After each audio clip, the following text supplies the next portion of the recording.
Ukraine युद्ध को लेकर 24 घंटे के अंदर ही एक बड़ा उलटफेर हो गया है। जेलेंस्की ने रूस के बाद अपना सबसे बड़ा दुश्मन डोनाल्ड ट्रंप को बना लिया है और इसका नतीजा यह सामने आया कि ट्रंप ने अपने जिस प्रतिनिधि को यूक्रेन भेजा, अब उसने जेलेंस्की के साथ ही प्रेस कॉन्फ्रेंस करने से साफ साफ मना कर दिया। ट्रंप ने जेलेंस्की को मामूली कॉमेडियन आखिर क्यों कहा, इस बात से तो खुद पुतिन भी बहुत हैरान है।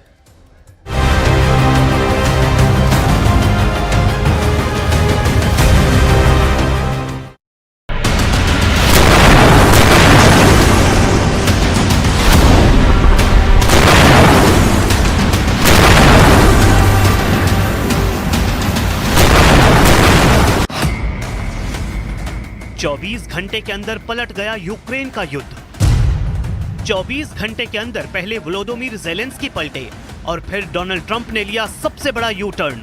दोनों ने मारी ऐसी पलटी कि चौंक गई दुनिया।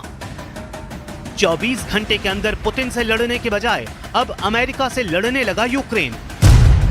आमने सामने आ चुके हैं डोनाल्ड ट्रंप और वोलोदिमीर जेलेंस्की, और ये ऐसा मुकाबला है जिसके बारे में पुतिन ने भी नहीं सोचा था। आखिर क्या हुआ कि यूक्रेन युद्ध पर ट्रंप और जेलेंस्की एक दूसरे से लड़ने लगे। डोनाल्ड ट्रंप ने जेलेंस्की के बारे में क्या कहा है, बहुत गौर से देखिएगा। A modestly successful comedian, President Zelensky talked the United States of America into spending $350 billion to go into a war that basically couldn't be won. Donald Trump ने जेलेंस्की को सिर्फ कॉमेडियन ही नहीं कहा, ट्रंप ने जेलेंस्की को dictator भी बताया है और कहा है कि जेलेंस्की के फैसलों ने यूक्रेन को तबाह कर डाला है। डोनाल्ड ट्रंप ने कहा है कि जेलेंस्की की वजह से अमेरिका ने इस युद्ध पर $350 बिलियन उड़ा डाले, यानी अमेरिका ने यूक्रेन को रूस से बचाने के लिए 30 लाख करोड़ रुपए खर्च किए हैं। इसमें हथियार और बाकी मदद शामिल है।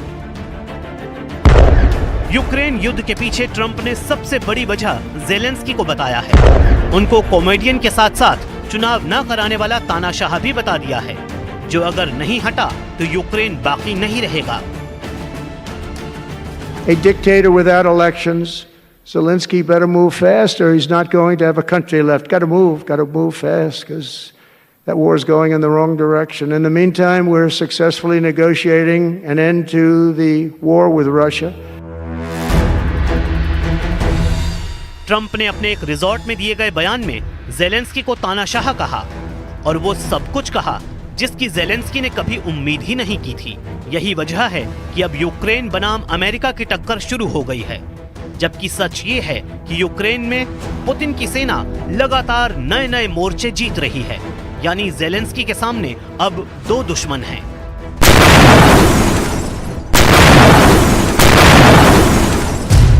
जेलेंस्की को अब पुतिन से भी लड़ना है, यानी दुश्मन नंबर 1, और जेलेंस्की को डोनाल्ड ट्रंप से भी लड़ना होगा, जो उनके दुश्मन नंबर 2 की तरह देखे जा रहे हैं। लेकिन ट्रंप को लेकर विरोध यूरोप में शुरू हो गया है। नेटो ने भी ट्रंप को आंख दिखानी शुरू कर दी है। जो मिलिट्री गठबंधन अभी तक अमेरिका के साथ यूक्रेन को बचाने के लिए खड़ा था, वो अब अमेरिका के बगैर जेलेंस्की का साथ देने के लिए तैयार है। जर्मनी के चांसलर ओलाफ शोल्ज ने कहा कि ट्रंप गलत बोल रहे हैं। ब्रिटेन के प्रधानमंत्री कीर स्टारमर ने जेलेंस्की को फोन करके कहा कि वो उनके साथ खड़े हैं। कनाडा के प्रधानमंत्री जस्टिन ट्रूडो ने कहा है कि कनाडा यूक्रेन के साथ खड़ा रहेगा। आखिर ऐसा क्या हुआ कि अमेरिका के नए राष्ट्रपति डोनाल्ड ट्रंप जेलेंस्की पर अचानक बरस पड़े? वो क्यों यूक्रेन की लीडरशिप पर बिगड़ गए? इसकी बहुत बड़ी वजह है।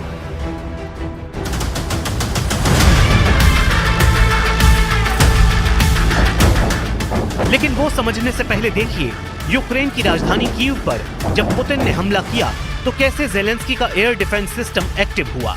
ये वीडियो कुछ इजराइल के आयरन डोम की याद दिला रहा है, जिसने हमास और हिजबुल्लाह के सैकड़ों रॉकेट्स पर ऐसे ही आसमान में ब्रेक लगाई और इजराइल को बहुत हद तक बचा कर रखा। इस वक्त यूक्रेन ही नहीं बल्कि पूरे यूरोप का आसमान एक नए खौफ से जूझ रहा है। डेनमार्क ने भी अपना रक्षा बजट $7 अरब बढ़ाने का फैसला किया है। ऐसा इसलिए क्योंकि ट्रंप पर यूरोप का भरोसा खत्म हो चुका है। इसका सबूत है ये वीडियो जिसने जेलेंस्की के साथ पूरे यूरोप को बहुत ज्यादा डरा दिया है। ये म्यूनिक सिक्योरिटी कॉन्फ्रेंस का वीडियो है, जिसमें कॉन्फ्रेंस के अध्यक्ष यूक्रेन का जिक्र करते करते रोने लगे। Let me conclude, and this becomes difficult.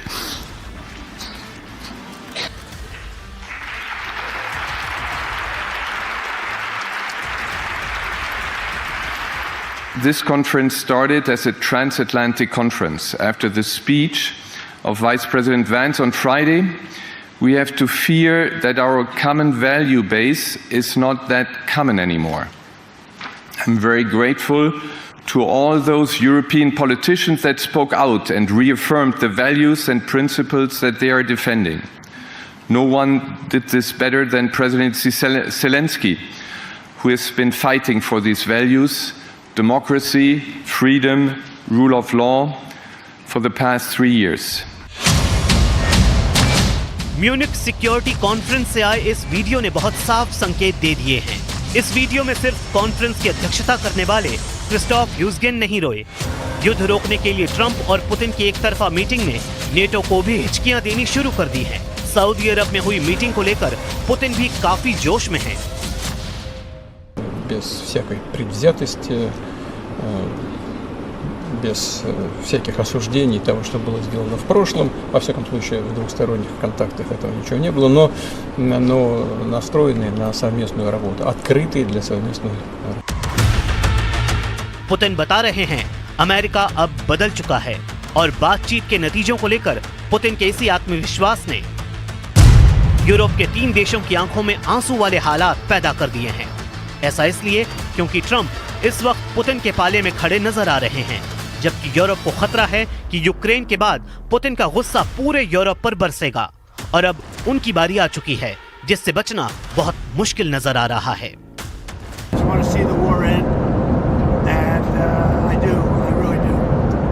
But I think they have the cards a little bit because, you know, they've taken a lot of territory.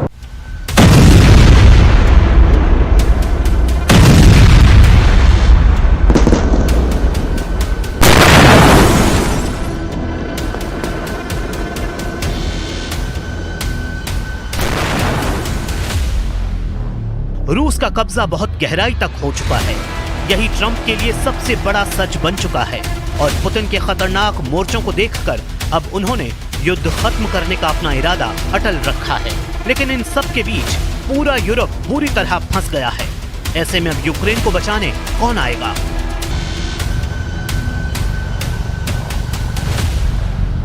NATO ने अपनी पूरी तैयारी रखी हुई है। ये स्टेडफास्ट डार्ट युद्धाभ्यास की तस्वीरें हैं।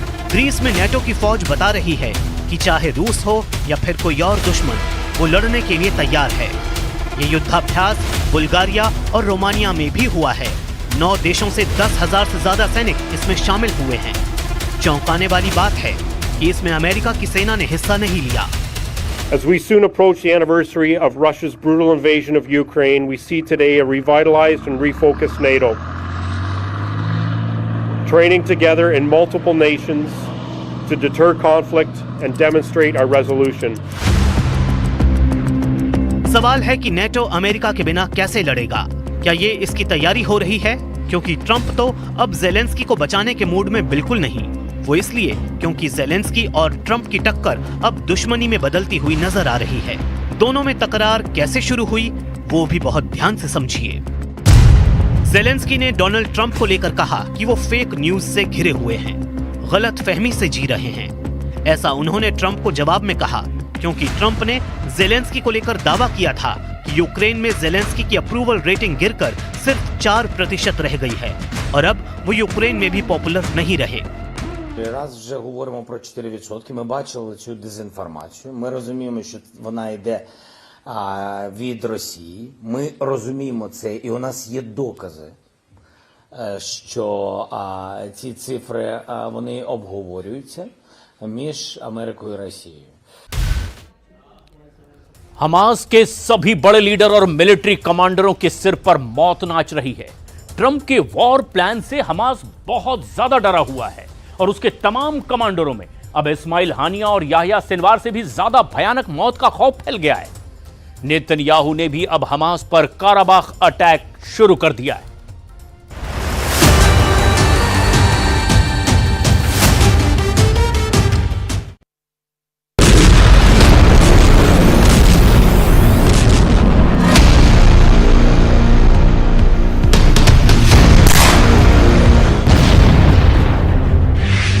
हमास ने कहा, ट्रंप हमें जीने दो। हमास ने गाजा पर दावा छोड़ दिया। हमास ईरान से भी नाता तोड़ेगा। हमास अब सिर्फ ट्रंप के ऑर्डर मानेगा। न बम फटा, न मिसाइल चली, न ही जंगी जेट उड़े। बात बात पर बारूद बरसाने वाला हमास, इजराइल को उसके घर में घुसकर मारने वाला हमास अब सरेंडर मोड में आ गया है। वो भी सिर्फ ट्रंप का एक इशारा हुआ, उन्होंने आंखें तरेरी और हमास की सारी अकड़ ढीली पड़ गई। हमास की पूरी लीडरशिप ट्रंप के आगे गिड़गिड़ाने लगी। हमास का खूंखार कमांडर अबू उबैदा जान की भीख मांग रहा है। हमास के टॉप कमांडर इजरायली बंधकों को जल्द से जल्द रिहा कर अपनी सलामती की दुआ मांग रहे हैं। रातों रात ट्रंप ने ऐसा कांड कर दिया कि गाजा युद्ध भड़काने वालों के होश उड़े हुए हैं। सुपर पावर के ताप को झेलने के डर से ईरान समर्थक फाइटर ग्रुप युद्ध से पहले ही सरेंडर के लिए तैयार हो गए हैं।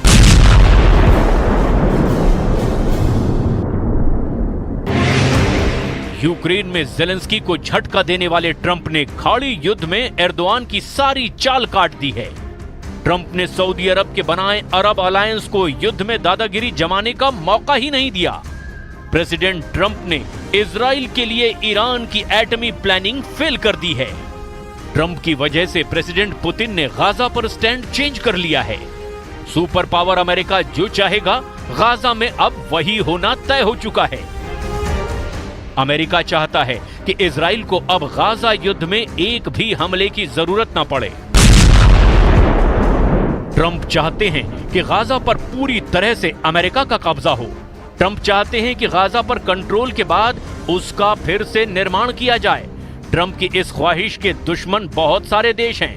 ट्रंप के गाजा प्लान का विरोध करने वालों ने युद्ध की धमकी भी दे रखी है, मगर जिस हमास के लिए कई देश युद्ध के लिए तैयार हैं, वही ट्रंप के आगे बिछ गए हैं। हमास के हौसले किस कदर टूट चुके हैं, उसकी गवाही ये तस्वीरें दे रही है।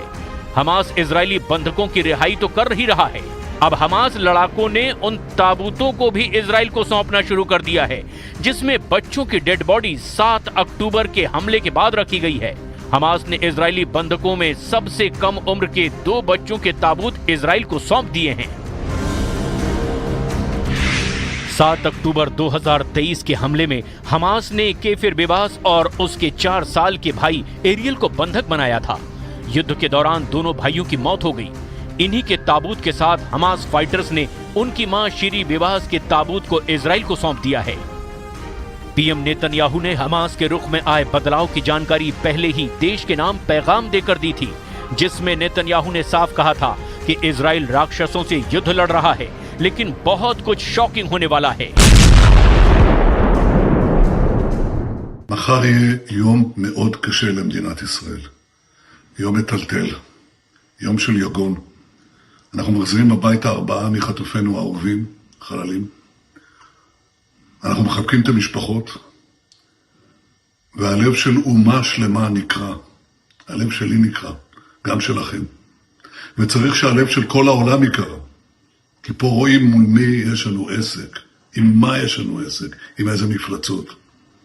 אנחנו עוד אוהבים, אנחנו כואבים, אבל אנחנו גם נחושים להבטיח שדבר כזה לא יקרה יותר.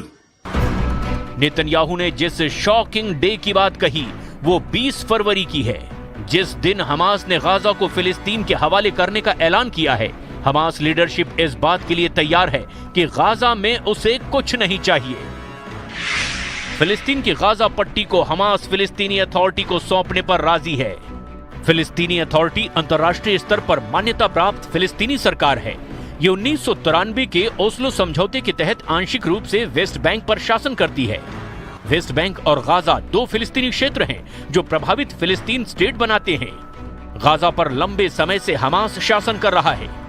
गाजा की पुलिस, स्वास्थ्य सेवा और नागरिक सेवाओं पर हमास का कंट्रोल है। हमास के तेवर ढीले पड़ गए हैं क्योंकि प्रेसिडेंट ट्रंप ने अरब वर्ल्ड को क्लियर मैसेज दे दिया है कि जो अमेरिका के साथ है उसके लिए सुपर पावर लड़ेगा, जो साथ नहीं है उसे कोई बचा नहीं सकेगा। We're going to have plenty left over to help others also. As long as you invest in America, build in America, and hire in America, that means that I'm fighting for you. Trump की धमकी ने Hamas को अगले action का signal दे दिया है। Israel से युद्ध में हाफ हो चुकी पावर से हमास अमेरिका से टकराने के ख्वाब से भी अधमरा हो चुका है। हमास की मिलिट्री विंग की कमर टूट चुकी है। हमास की पॉलिटिकल लीडरशिप में भी सुप्रीम कमांडर तक नहीं बनाया जा रहा है। अब तक हमास जिन्हें भी चीफ बनाता है उन्हें इजराइल मारता आया है। इसी डर से हमास अपने लीडर के नाम का खुलासा तक नहीं कर रहा। जिन लोगों के नाम हमास के साथ अभी सामने आते हैं उनमें से किसी के भी पास ट्रंप से नाफरमानी की हिम्मत नहीं है। इस्माइल हानिया की मौत के बाद हमास की पॉलिटिकल विंग का चेहरा खालिद मेशाल को बताया जाता है। खालिद हमास की पोलित ब्यूरो का सदस्य भी है। दूसरा नाम जिसे दुनिया फिलहाल हमास के लीडर के तौर पर पहचानती है वो है खलील अल हया, जिसे हमास का डिप्टी चेयरमैन कहा जाता है।